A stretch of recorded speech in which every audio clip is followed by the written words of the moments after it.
अस्सलाम स्टूडेंट्स, बिस्मिल्लाहिर्रहमानिर्रहीम। और today's topic is symbols in Hedda Gabler या फिर use of symbolism in Hedda Gabler. तो इस क्वेश्चन को स्टार्ट करने से पहले हम सिंबोलिज्म की जो है डेफिनेशन कर लेते हैं। सिंबोलिज्म कहते किसे हैं? सिंबोलिज्म की डेफिनेशन होती है, in writing symbolism occurs when a word has its own meaning but represent something entirely different. क्या है कि किसी लिटरेरी वर्क में, किसी पोइम में, ड्रामा में या शॉर्ट स्टोरी में कोई या किसी नावल में कोई ऐसा वर्ड जिसके अपने मीनिंग तो हों, लेकिन वो इस ड्रामा में या स्टोरी में जो है बिल्कुल एक डिफरेंट मीनिंग दे रहा हो, एक अपोजिट मीनिंग दे रहा हो। फॉर एग्जांपल जैसे रेड वाइन का अगर कहीं पे इस्तेमाल आता है, रेड कलर जो है वो ब्लड को सिंबलाइज करता है, खून को सिंबलाइज करता है। तो इसके अलावा अगर कहीं पे चाक बोर्ड का वर्ड आपको नज़र आता है ना, तो चाक बोर्ड जो है एजुकेशन को सिंबलाइज करता है। इस तरह की काफ़ी चीज़ें होती हैं। और अगर कहीं पे भी ओल का जिक्र आता है तो ओल जो है वो विजडम को, अक्लमंदी को सिंबलाइज करता है। तो स्टार्ट करते हैं अपना question. Repeated images and symbols are frequently used in this drama to contribute the development of the themes। अब वो क्या है कि इसके थीम्स को एलेबोरेट करने के लिए, थीम्स को मजीद जो है समझाने के लिए जो है ना, हेनरी कैप्सन में अपने ड्रामा में बहुत से सिम्बल्स का और इमेजेस का इस्तेमाल किया है। The repetition of a certain image in the context of the play attach metaphorical significance of a physical object. किसी भी फिजिकल ऑब्जेक्ट की अहमियत को समझाने के लिए उसने मेटाफोरिकल का मतलब होता है मेटाफर का इस्तेमाल करना। मेटाफर कहते हैं किसी कोई सी दो चीज़ों का कंपेयर एंड कंट्रास्ट किया जाए एज या लाइक का वर्ड इस्तेमाल करते हुए। Hedda Gabler contains many such elements. Hedda Gabler में हमें बहुत से ऐसे एलिमेंट्स देखने को मिलते हैं। सबसे पहले बात कर लेते हैं सेटिंग की। The setting of Hedda Gabler remains unchange throughout the play. पूरे ड्रामा में जो हेडा गैबलर की सेटिंग थी ना, वो सेम ही रही थी। मतलब उनका जो घर था ना, वहीं पे सारा जो है वो सीन हुआ था। कभी बस वो जो किसी रूम की बात करते थे, कभी ड्राइंग रूम की बात करते थे, कभी स्टोव की बात करते थे, कभी फ्रेंच विंडो की बात करते थे। मतलब यानी एक ही घर में जो था ना, पूरा ड्रामा जो है वो ये वाकया हुआ है। It is significant symbolically as it demonstrates the domestic cage into which Hedda as a woman and wife has been cast। अब ये घर जो है कि वो सारा ड्रामा एक ही घर में हुआ है, तो ये उस चीज़ को सिंबलाइज करता है कि हैडा को जो है ना एक घरेलू पिंजरे में डाल दिया गया था, एक औरत के तौर पे और एक बीवी के तौर पे। The dark summer colours of the drawing room represents the monotonous landscape that constitute her prison relieved by a glass door that looks out onto a autumn foliage। अब उस घर के जो वो सीनरी दिखाई गई ना, उसमें बहुत ज़्यादा डार्क कलर्स का इस्तेमाल था कि डार्क कलर्स जो हैं वो उसकी कैद की, उसकी प्रिजन की डार्कनेस को सिंबलाइज करते हैं, जिसको रिलीफ देने के लिए ग्लास डोर लगाया गया है, जो कि तो जिससे थोड़ी बहुत रोशनी जो है ना उसकी लाइफ में आती है। ये पैराग्राफ आपने यहीं तक करने, आगे स्किप कर दें, नेक्स्ट पे आ जाएं। Her frustration at her powerlessness and dependence on the testament is best represented by the repeated image of her looking out of glass door। अब क्या है कि उसकी बेचैनी और उसकी जो बेबसी है ना, कि उसका कोई जोर नहीं चल रहा और उसको जो है ना चाहते हुए भी टेस्टमेंट पे डिपेंडेंट रहना होना पड़ रहा है। तो ये बार बार जो है हमने ड्रामा में देखा है कि वो जो है ना ग्लास डोर से बाहर देख रही होती है। तो इसका ये मतलब होता है कि वो इस पिंजरे से, उस अपनी कैद से बाहर निकलना चाहती है। The glass door in itself is an easily breakable barrier between her entrapment and the outside world. अब ग्लास डोर जो है वो आसानी से तोड़े जाने वाली रुकावट है, जो कि उसके और बाहर की दुनिया के दरमियान में आ रहा है। शी लॉन्ग्स फॉर फ्रीडम, वो आज़ादी चाहती है। To catch a glimpse of a world that was not allowed to know about but this transparent barrier confines Hedda। The image of her walking nervously across the enclosed drawing room and tapping nervously on the glass door symbolized that society in general has imprisoned her due to restrictive definition of femininity। अब क्या है कि हमने उस drama की जब text पढ़ी थी ना, हमने देखा था कि वो बार बार ये कहते थे कि ये जो है ना हैडा जो है वो फ्रेंच विंडो पे जाके खड़ी हो जाती है, ग्लास डोर पे जाके खड़ी हो जाती है, या फिर जो है बेचैनी से चक्कर लगा रही होती है, वेंडरिंग कर रही होती है। तो ये सारी चीज़ें इस चीज़ को सिंबलाइज करती हैं कि वो उस दुनिया से बाहर आना चाहती है, उस कैद से बाहर आना चाहती है जिसमें सोसाइटी ने उसको डाल दिया है।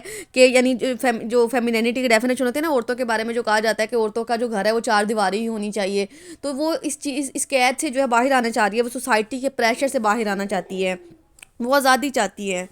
Number 3, Hedda's struggle against the role of a sovereign wife and mother can be explained by her masculine upbringing and the strong father figure that dominates her subconsciousness। अब क्या है कि उसकी परवरिश में, उसके जो है ना बड़े होने तक में ना, उसकी कहीं पे भी जो है ना औरत का रोल नज़र नहीं आता। मतलब उसके फादर की वाइफ जो थी और उसकी जो मदर थी, वो उसका रोल हमने कहीं पर भी नहीं पढ़ा। तो इसका ये मतलब है कि उसकी जो परवरिश थी उसके फादर ने की थी, और उसको जो सारी चीज़ें थी ना वो लड़कों वाली सिखाई थी एज अ मेल उसने। The portrait of general Gabriel represents Hedda subconsciousness to dominate over others। अब जो उसका फादर जो था वो जनरल गैबलर था, एक जनरल था, बहुत बड़ा फौज का ओहदा था उसके पास, तो उसकी वजह से वो हर इंसान पे डोमिनेट होना चाहता है और उसने खुद भी अपनी बेटी को भी यही सिखाया है। Hedda's character and life seems to be wholly determined through this strong connection with a military past which emphasizes conformity and discipline। अब क्या है कि उसकी परवरिश किसी ऐसे इंसान ने की है जिसका सारा माजी सारी ज़िंदगी जो है मिलिट्री में फ़ौज में गुजर गया है, तो यही वजह है कि उसकी ज़िंदगी में अपनी लाइफ में बहुत ज़्यादा जो है कन्फर्मिटी चाहती है, डिसिप्लिन चाहती है, नज़्म व ज़ब्त चाहती है, असूल कवानीन चाहती है। इसके बाद नेक्स्ट आ जाए, in addition to this fact effect this the origin of the house itself is also symbolic. अब उस घर का जो ओरिजिन है वो भी सिम्बॉलिक है। कैसे? It has one belong to the late mister Falk a cabinet minister, के वो घर जो उन्होंने ख़रीदा है ना वो किसी लेट जो मरहूम मिनिस्टर है ना उनसे उन्होंने ख़रीदा था, वो पहले वो वहाँ पर रहा करते थे। Destroys the concept of class consciousness and social status. इससे हमें पता चलता है कि यानी लोग कितने जो है क्लॉस कॉन्शियस होते हैं और अपने स्टेटस का कितना ख्याल रखते हैं। The house also reminds one of the departed soul, it symbolises the decline of the power of aristocracy in 1890। इसके अलावा इस घर से हमें ये पता चलता है कि यानी यहाँ पे एक पहले ऐसा इंसान रहता था जो कि अब यहाँ से इस दुनिया फानी से उसकी रूह जो है वो कूच कर चुकी है। और इसके अलावा ये पता चलता है कि यानी वो इंसान जो था, जो मिनिस्टर था, वो पहले कितना पावरफुल था, यानी उसके पास कितनी पावर थी, एक अरिस्टोक्रेट बंदा था। तो ये अरिस्टोक्रेट 1890 की अरिस्टोक्रेसी के फॉल को भी जाहिर करते हैं। इसके बाद आ जाते हैं pistols. The pistols given by her father और the symbols of masculine power and aggression. अब क्या है कि वो अपने फादर की जो पिस्टल्स होती है ना उनसे बहुत ज़्यादा प्यार करती है, उनको बहुत ज़्यादा संभाल के रखती है, तो वो उसके लिए खिलौनों की तरह होती हैं। तो ये चीज़ें मस्कुलाइन यानी हमारी सोसाइटी में तो ये देखा जाता है ना कि ये चीज़ें मर्दों ने इस्तेमाल करनी होती हैं, फौजी इस्तेमाल करते हैं। They give Hedda the power of life and death. अब उसके फादर ने ये चीज़ें जो पिस्टल थी ना वो उसको पावर दे देती थी ज़िंदगी के लिए भी और मरने के लिए भी। They are the instrument through which Hedda can exert her control over other. यही वो इंस्ट्रूमेंट थे जिसके ज़रिए वो दूसरों पे अपना कंट्रोल रखना चाहती थी। मतलब उसने इलियटली बॉग, एक दफ़ा जज ब्रेक को भी सर डराया था और इलियटली बॉग को भी इसने सुसाइड के ज़रिए अपनी पिस्टल के ज़रिए उकसाया था और उसको अपनी पिस्टल दे दी थी। ह्यूमन बींग्स फेट और ironically the pistol also brings about her downfall and death. और इरोनिकली देखा जाए तो उसकी अपनी ही पिस्टल थी जो कि उसकी डेथ की, उसकी सुसाइड की, उसके डाउनफॉल की वजह बनी थी।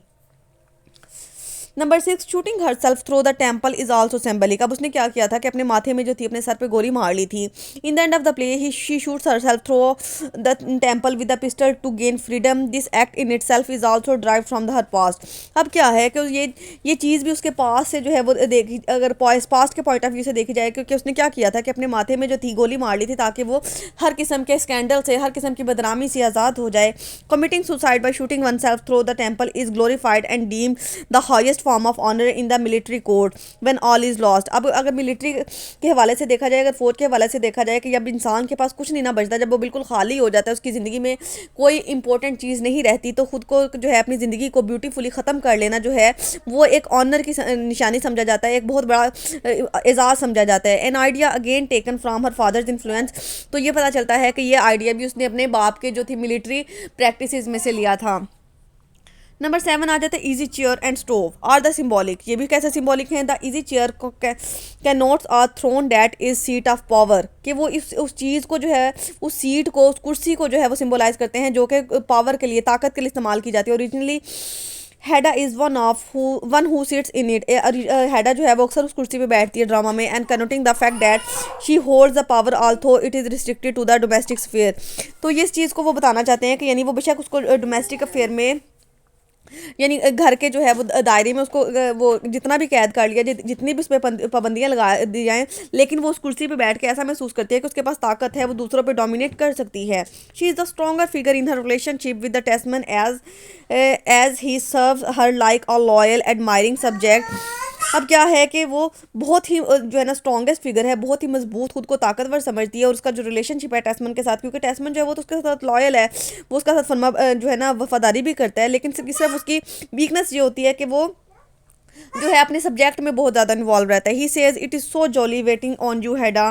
इसके बाद आ जाता है number 8, shift in part in the last act. अब क्या है कि पावर का जो है शिफ्ट हो जाता है, यानी पावर जो है मूव कर जाती है as the play progresses, can be demonstrated through the easy chair. अब इजी चेयर के ज़रिए जो है अगर देखा जाए कि यानी जैसे जैसे प्ले आगे बढ़ता है, लास्ट एक्ट में चले जाते हैं हम, तो पावर जो है शिफ्ट कर जाती है ऑन द ब्रेक्स विजिट। अब क्या है कि पहले उसके क्या था, पहले जो पावर थी हैडा खुद को बहुत पावरफुल समझती थी, लेकिन जब उसको ब्रेक को उसकी वीकनेस पता चल जाती है तो वो उस पर पावर अपनी शो कर जो है ना उसको ब्लैकमेल करना शुरू कर देते हैं। Hedda is sitting on the chair on the Brack visit. जब ब्रेक जो है विजिट करने के लिए आता है, उसको मिलने के लिए आता है, तो हैडा जो है वो कुर्सी पे बैठी होती है। Brack grabs the back of it. Brack जो है वो उस चेयर के साथ टेक लगा लेता है, leaning over her to claim proprietorship and hence it is Brack's control of Hedda. और जो है उस पर अपनी मलकियत जाहिर करने की कोशिश करता है, अपनी पावर को दिखाने की कोशिश करता है, क्योंकि उसे ऐसा लगता है कि अब वो हैडा जो है उसके कंट्रोल में है। At the end the stage direction shows that Brack through the manipulative methods has seize the throne and holds power over Hedda. अब लास्ट एक्ट में जाके एंड पे जाके हमें पता चलता है कि अपनी साजिशों के ज़रिए या फिर जैसे भी उसने इंट्रीग्स को यूज़ करते हुए ब्रेक ने जो है ना हैडा के ऊपर जो है पूरा कंट्रोल ले लिया है। हैडा डिपोज एंड पावरलेस। हैडा को जो है उसने बिल्कुल जो है बेबस कर दिया है, कमज़ोर बना दिया है। हैडा इज़ ड्रिवन टू सुसाइड, और हैडा इसी वजह से जो है सुसाइड कमिट कर लेती है। इसके बाद नंबर 9 पे है the other object the stove. अब इसके बाद स्टोव का इस्तेमाल देखे हैं हमने काफ़ी जगह पे। Holds fire. हमें पता है कि स्टोव जो होता है, जो चूल्हा होता है, अंगीठी होती है, वो आग के लिए इस्तेमाल की जाती है। And is symbolic of डिस्ट्रक्टिवनेस। इसके लिए ये यहाँ पे तबाही को, डिस्ट्रक्टिवनेस को, डिस्ट्रक्शन को सिम्बोलाइज करी है। Character trait most associated with Hedda. और सबसे ज़्यादा जो डिस्ट्रक्शन इस ड्रामा में है वो हैडा की हुई है। She is most often seen to be increase incidentally moving and standing by stove. इस ड्रामा में बहुत सी जगहों पे हमने ये पढ़ा था कि वो जो है कभी वो स्टोव के पास जाके बैठ जाती है या फिर उसके पास चल रही होती है। डिसाइड द ग्लास डोर, यानी वो शीशे के पास से। The Thea stops Berta to raise the fire. अब थी जो है वो उसको आग को मजीद जो है ना उसके शोले जलाने से मना करती है। If it is contrasted with Hedda's desire to रिफ्यूलिटी। अब लेकिन हैडा जो होती है ना वो उसको मजीद भड़काना चाह रही होती है। It also shows contrasting creation and destruction which both characters are respective embodiment of. इससे ये पता चलता है कि यानी थी ने जो था उसको मना किया था आग जलाने से, और वो मजीद को आग को भड़काना चाहती थी। तो इनके कंपेयर एंड कंट्रास्ट का पता चलता है कि ये जो दोनों करेक्टर्स हैं ना एक दूसरे से कितने मुख्तलिफ हैं, कितने अपोजिट हैं, कि एक जो है क्रिएशन चाहता है और दूसरा डिस्ट्रक्शन चाहता है। The scene where Hedda maniacally burns the manuscript in the stove shows the true extent of her malice and hellishness. और जब वो वाला सीन जब जो है ना वो इलियट लिबॉ की मैन्यूस्क्रिप्ट को स्टोव में डाल के जला देती है एक एक पेपर करके, और साथ में कह रही होती है थी आई बर्न योर चाइल्ड, मैंने तुम्हारे बच्चे को जला दिया। तो ये से पता चलता है कि वो कितनी खुदगर्ज थी और कितनी जो थी यानी जेलस और कितनी हसद करने वाली करेक्टर थी।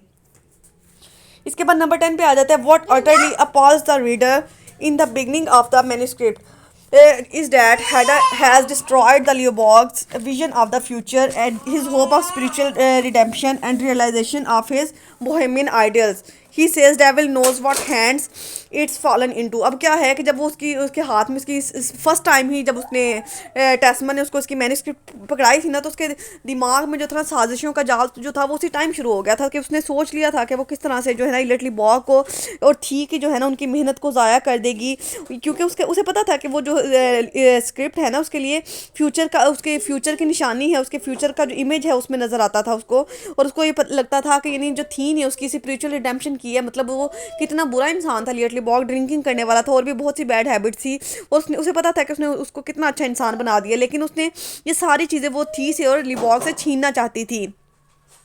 As he says his loss of the manuscript to be worse than killing a child, क्योंकि उसने खुद भी बता दिया था कि यानी इलियट लिबॉ ने उसको कहा था कि यानी ये जो मैन्यूस्क्रिप्ट थी ना मुझे मेरे अपने बच्चे की तरह थी, और ये इसको खोने के बाद मुझे ऐसा लग रहा है कि मैंने अपने बच्चे को खो दिया है।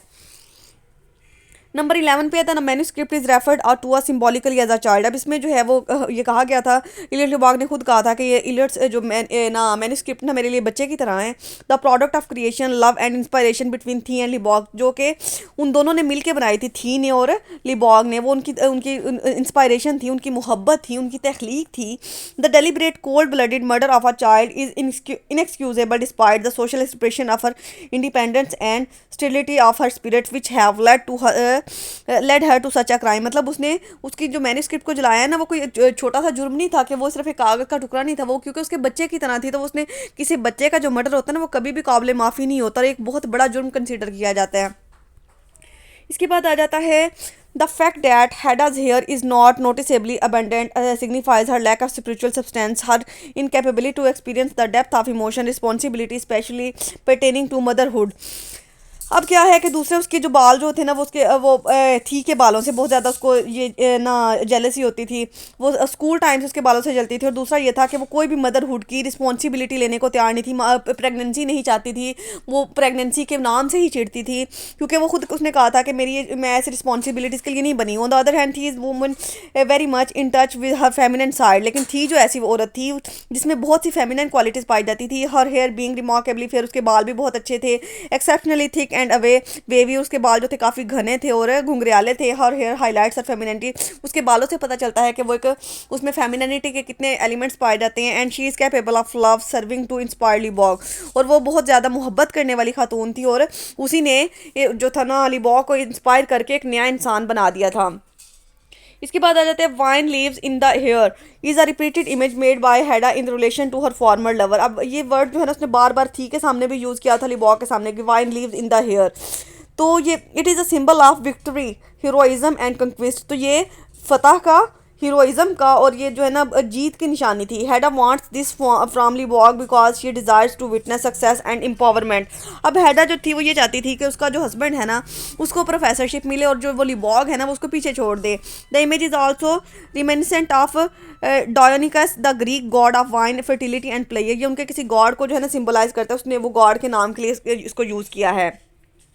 इसके बाद आ जाते हैं Hedda's passion for life and hunger for freedom have been stunted by conformity to a patriarchal society that marginalises women. अब हैडा का जो जज्बा है ना ज़िंदगी के लिए, वो जो थी ना आज़ादी की भूखी थी। वो एक बिल्कुल जो लिबरल लाइफ होती है ना फीमेल वाली, वो लाइफ चाहती थी। और लेकिन जो हमारी जो सोसाइटी है वो ऐसी लाइफ, अगर कोई औरत ऐसा करना भी चाहे तो उसको जो है दुत्कार दिया जाता है, या फिर उसको उसके लिए पाबंदियाँ जो है ना वो आगे रुकावटें लगा दी जाती हैं। Her response to this disempowerment is to seek her sense of power through destructive means. अब ये क्या था कि वो तो हर हाल में, हर सूरत में ये आज़ादी, ये पावर हासिल करना चाहती थी। तो जब वो उसे लगा कि सोसाइटी जो है उसे ऐसा करने में कामयाब नहीं होने देगी, तो फिर उसने डिस्ट्रक्टिव मीन्स, उसने जो थे चीटिंग वाले मीन्स जो थे, गलत जराए थे ना, उनका इस्तेमाल शुरू कर दिया। Her isolation from society, the perpetual struggle within herself to gain freedom. अब वो अंदर ही अंदर जो थी ना एक जंग लड़ती रही आज़ादी के लिए। हर अपोरेसिव टेरर ऑफ स्कैंडल, और उसको जो था स्कैंडल का भी बहुत ज़्यादा डर रहता था। All generate sympathy for the pitiable plight, her pitiable plight. मतलब ये सारी चीज़ें देख के जो है ना हमें उस पर तरस तो आता है, लेकिन अगर वही यही चीज़ें उसने राइट मीन यूज़ करके हासिल की होती तो शायद उसके लिए भी और उसके जो अराउंड करेक्टर थे, दूसरे लोग थे, उनको भी इतना लॉस ना उठाना पड़ता।